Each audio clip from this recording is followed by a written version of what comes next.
했다고 주장한 A양. 그러나 고영욱이 A양을 성폭행한 혐의를 받는 2010년 당시 A양은 먼저 연락하거나 안부를 묻기도 했습니다.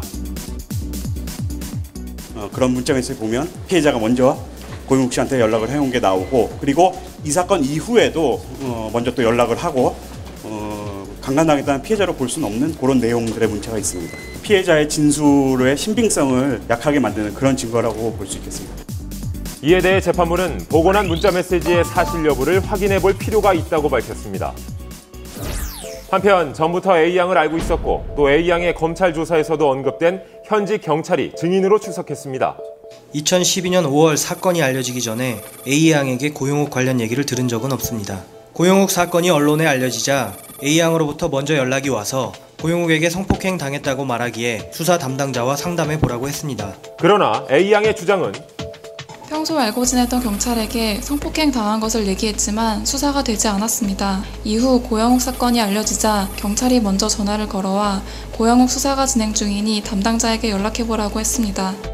결국 두 사람의 말은 첨예하게 엇갈리는 상황입니다.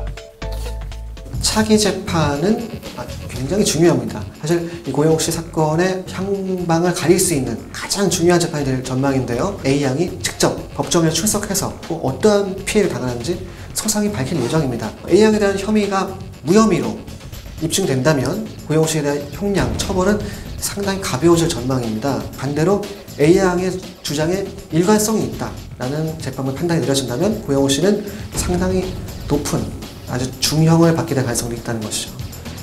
다음 공판에는 핵심 인물인 피해자 A양, 그리고 A양의 지인과 문자 메시지를 복원한 기술자 등 3명의 증인이 예정돼 있어 어느 때보다 치열한 법정 공방이 예상됩니다.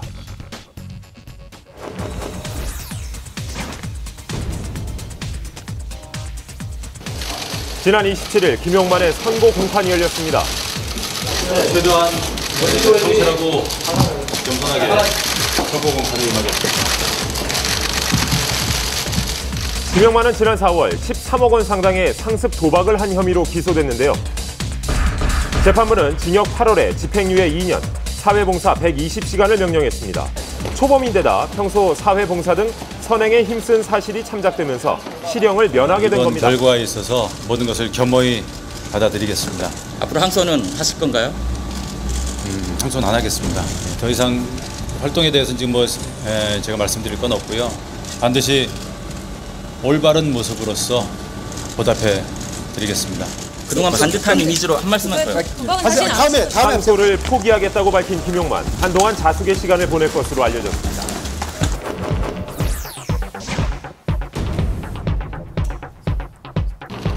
(3개월) 넘게 팽팽한 법정 싸움을 하고 있는 여배우 3인의 일명 프로포폴 사건. 어제 7차 공판이 열렸습니다. 장미인의 이승현은 물론 임신 7개월의 박지현도 무거운 몸을 이끌고 법정에 출석했습니다. 공판이 장기화됨에 따라서 세 연예인 모두가 지친 모습이었습니다. 특히나 박시현 씨 같은 경우는 현재 임산부로 배가 상당히 나온 상태였고 힘들어 보이는 모습이 보였습니다. 이번 공판의 가장 큰 쟁점, 진료 기록용 수첩의 신빙성. 여배우 3인이 다닌 병원의 진료 기록부는 의사가 작성했고 진료 기록용 수첩은 직원들이 작성한 건데요.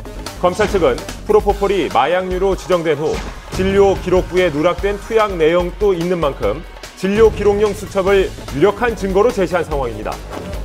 이날 증인으로 출석한 해당 병원의 피부관리사 2명도 시술 직후에 기재하는 진료 기록용 수첩의 내용이 사실이라고 강조했습니다. 그러나 새 여배우 측은 증거의 신빙성에 문제를 제기했습니다. 해당 병원은 전화 예약 후 방문해야 하는데 이승현의 통화 내역을 보면 병원에 전화하지 않은 날에도 병원을 방문한 것으로 되어 있습니다. 진료 기록용 수첩에는 병원장이 외출한 날에도 박시현과 관련한 시술이 진행됐다고 적혀 있습니다. 장미인애가 해외에 있을 때에도 시술 받은 것으로 기록되어 있습니다. 진료 기록의 신빙성 문제는 전부터 제기돼 왔는데요. 검찰은 이날 지난 공판에서 밝혀진 대로 박시현의 카복시 차트의 오류를 인정하며 프로포폴 투약 횟수를 126회로 변경하기도 했습니다. 이번 공판에는 워낙 치열하게 쟁점이 오가고 있고 또한 증인들이 굉장히 많기 때문에 향후 10차 이상으로 갈 것으로 보입니다. 다음 공판이 오는 15일로 예정된 가운데 검찰과 새 여배우의 첨예한 대립은 장기화될 전망입니다. 네, 연예병사 관련 종합 취재입니다. 지난주는 연예병사의 외출, 이번 주는 외출이 가능한 진짜 이유와 군체계 속에서의 불편한 동거에 대해서 알아봤습니다. 한밤에서는 파문 총 9일간의 좀 더 냉철한 시선과 여론을 종합적으로 조명했습니다.